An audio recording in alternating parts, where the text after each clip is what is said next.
PKD Nambiar, a political analyst, and Sujata Paul, Congress leader. Sujata Paul. As you must be knowing it, more than 80% of this gold smuggling do take place through the Kerala various ports, whether it is airport or a seaport or various within the country. The problem is that it's a very public secret from the last couple of years in the Kerala that the Chief Minister's and his family's involvement, not only the Chief Minister, the former Speaker, and a couple of other senior leaders of the CPIM as a part of this whole nexus.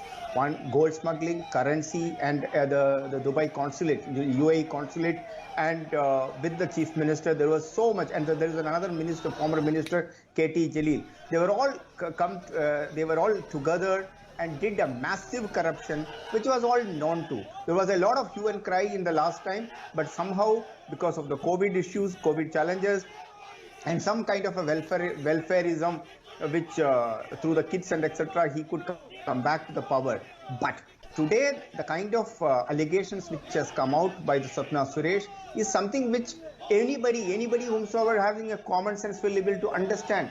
The comrade Pinarayi Vijayan now have become a comrade Biryani Vijayan. Imagine a consulate general is sending various number of vessels of biryani to the Chief Minister. That was exactly my question, sir. Comrade Pinarayi Vijayan is like a dictator. He controls the entire CPIM and the LDF in his hand. So I think if the time has come for him to step down, you will be surprised the fact that when the central agencies were pushed in the last time, even the state government had even filed, tried to arrest the enforcement director and the other central forces. Can you imagine that a state government is booking the central agencies and interfering in their overall investigation? So unless and until the Chief Minister don't step down, you don't expect any kind of a fair investigation. The truth will not come out. The unfortunate part is that the Pinarayi Vijayan is not at all ready to come step down. Most importantly, yesterday the number one accused in that particular case, as soon as the Sapna Suresh revealed this the section under section 164 when she went to the judicial magistrate and given this affidavit of her, and immediately there is a Sarith in Palakkad.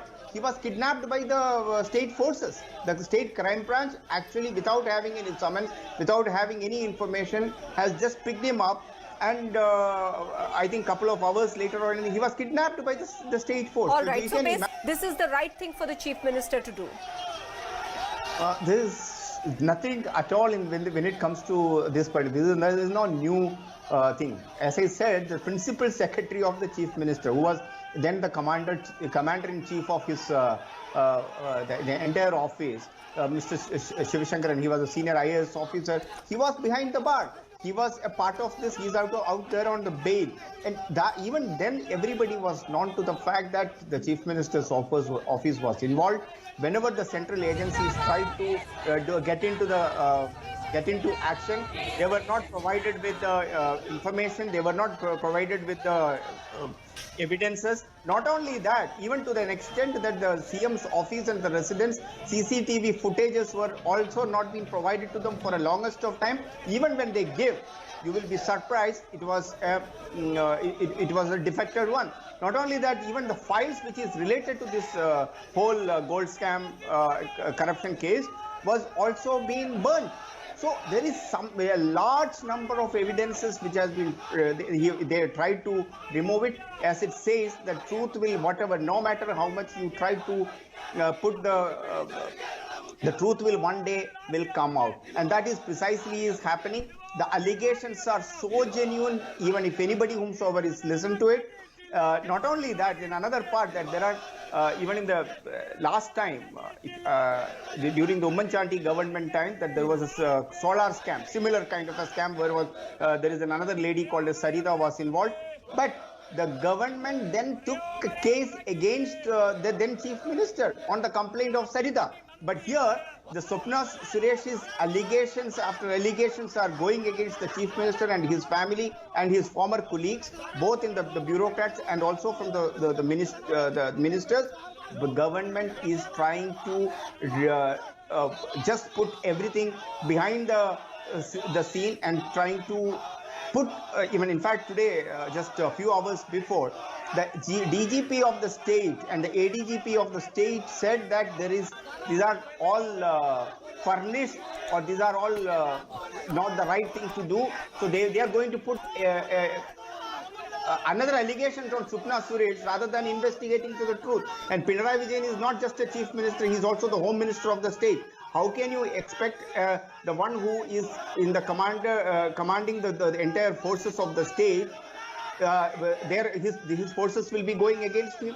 I think the time has come. It's a left government. It's supposed to be the poor man's party, and here a poor man's party's leader is being with an allegation sitting on the chair with the gold scam, and we don't even know how many kilos it was.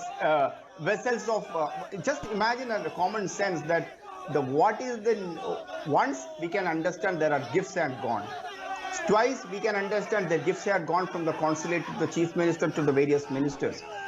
It's a chain of events, one after another. The allegations are not about the currency, the allegations are about the gold, the metallic objects, so on and so forth. But that is exactly my question, PKD Nambiar, that this matter has been under investigation, as you yourself said, for the last 2 years. A central agency, enforcement directorate, is looking into the matter. Shiva Shankar has been extensively interrogated. Swapna Suresh was behind bars for some time, has been questioned.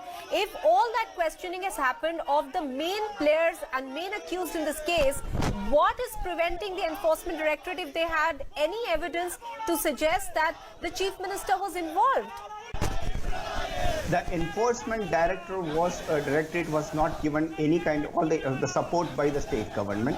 In fact, on the contrary, you will be surprised and shocked. Maybe I don't think any other precedents had ever happened in this country that the state police has gone and put up a complaint against, or rather a warrant against, the enforcement directorate officers. Do you think it will be able to do a free and fair investigation when in such kind of a situation, when the state government is not ready to give any kind of an information protecting the chief minister? How do you expect the central agencies to go and work? Whether it is the customs, whether it is enforcement directorate, even the NIA, and most of these agencies were not being given any kind of an information. Even today's DGP's remarks also gives a feeling that they will be only supporting the CM. They will not be taking any action against at least a free and fair investigation, which it's a 100% literate state. The people of Kerala is like a very, very politically, socially very, very up and progressive state. I think they have the common sense to understand. You are going to see this strike is going to go up. The people are now up and against not only just the opposition, even in the left front. Even if you ask the communist friends in the Kerala, they will be secretly will say yes. They all understand there was a major scam which took place. There may be scams which are still going on. Corruption and commission has become a part and parcel of the left government's identity in Kerala. This has never been the case. It was one of the least corrupt state when it comes to the organized corruption. But with Pinarayi Vijayan has made that it is an organized corruption, and he is behaving like a dictator. But I think this time around, nobody can save him. The people